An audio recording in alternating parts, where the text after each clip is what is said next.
Introduction to Vedic Palmistry, Hasta Rekha Shastra, published by Singing Dragon in July 2017. Express any interest in astrology in countries like India or Sri Lanka, and fully expect to have your listener wave their hand immediately under your nose. In these countries, astrology and palmistry are quite simply inseparable. My own introduction to palmistry came in a rather strange way.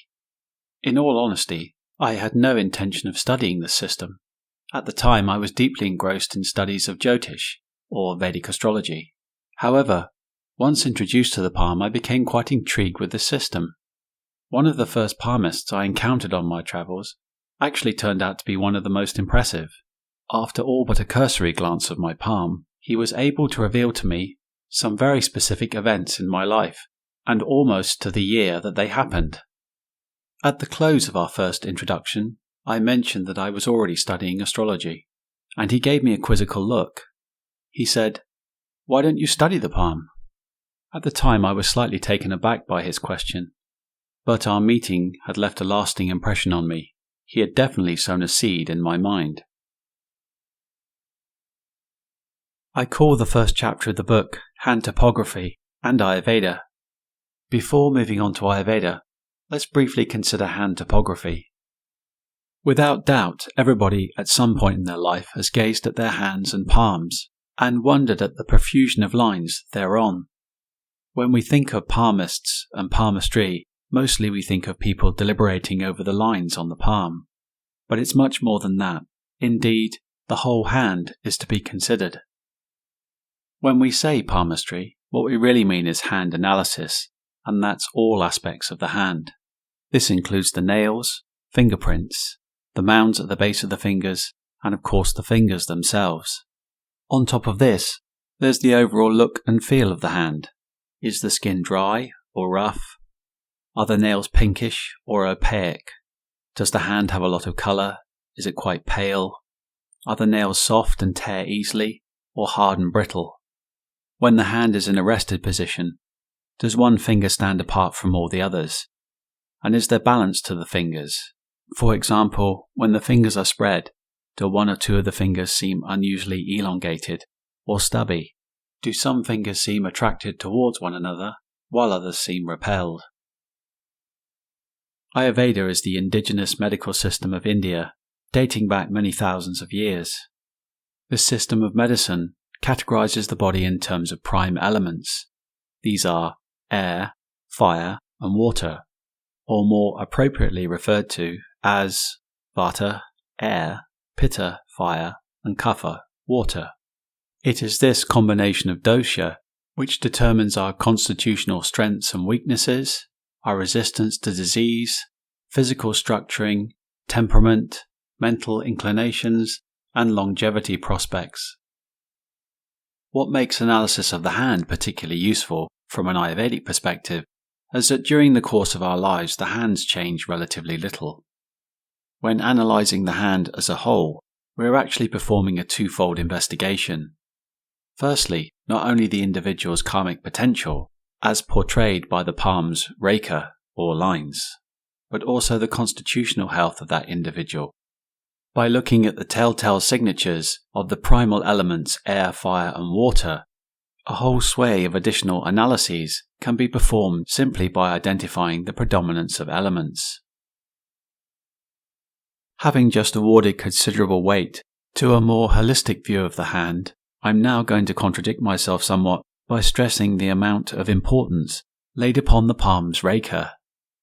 During a more in-depth investigation, palmistry has made things a little easier by segregating the lines into three distinct categories.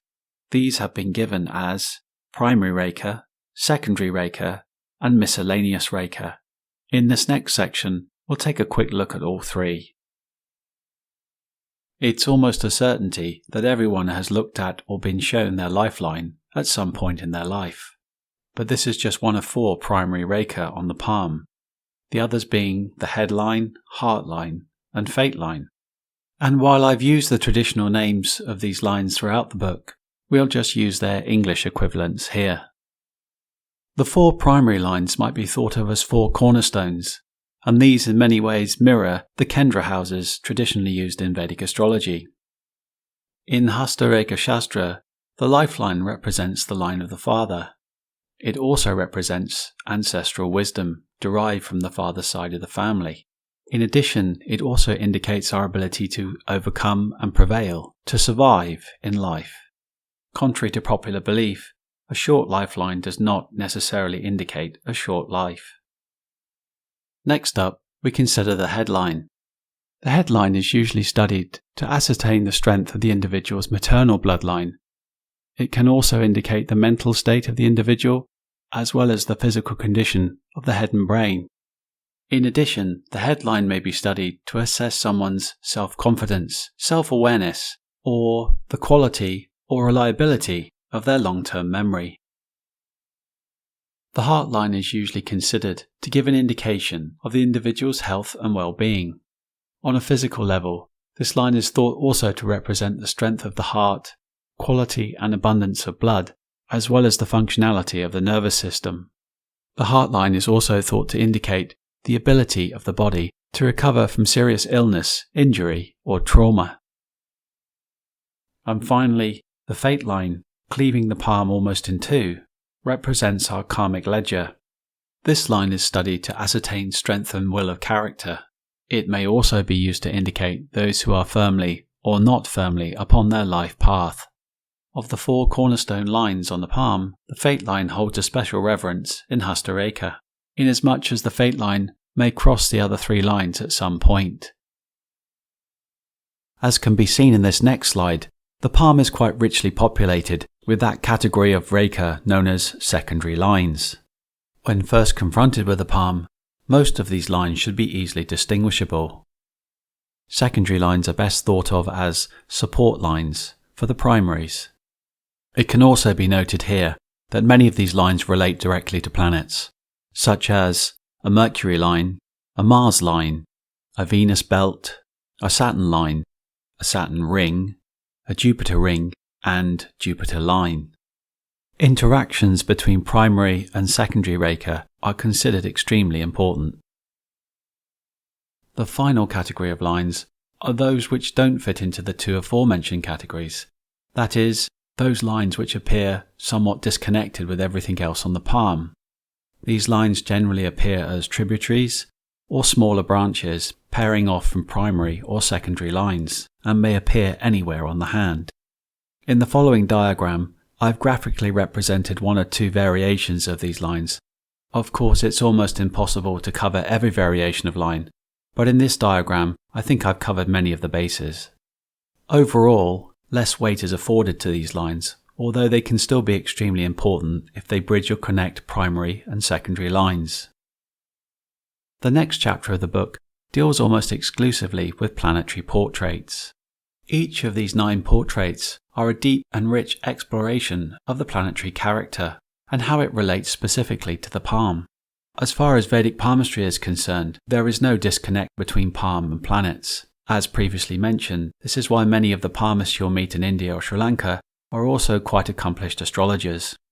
While not essential to have mastery of both, to have some insight into both systems is highly beneficial. The planetary locations on the hand is of prime importance and should be committed to memory as soon as possible.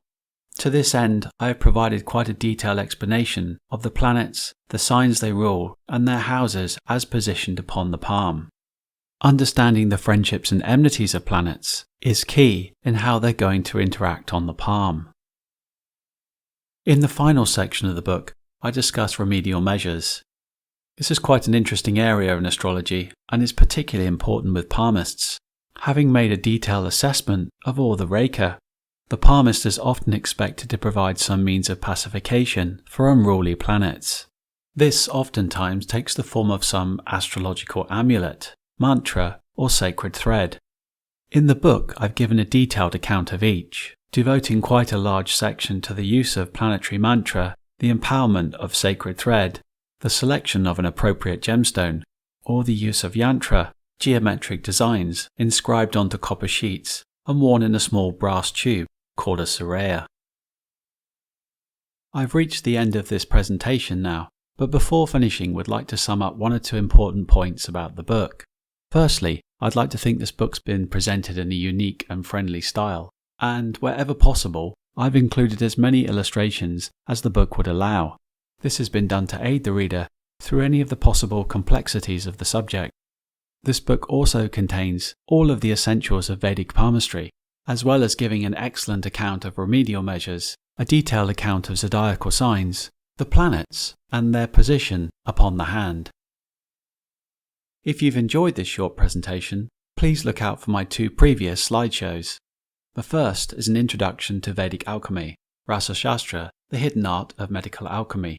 The second title is Jyotish, the art of Vedic astrology. For more information, please follow the contact details on the end slides, and thank you for listening.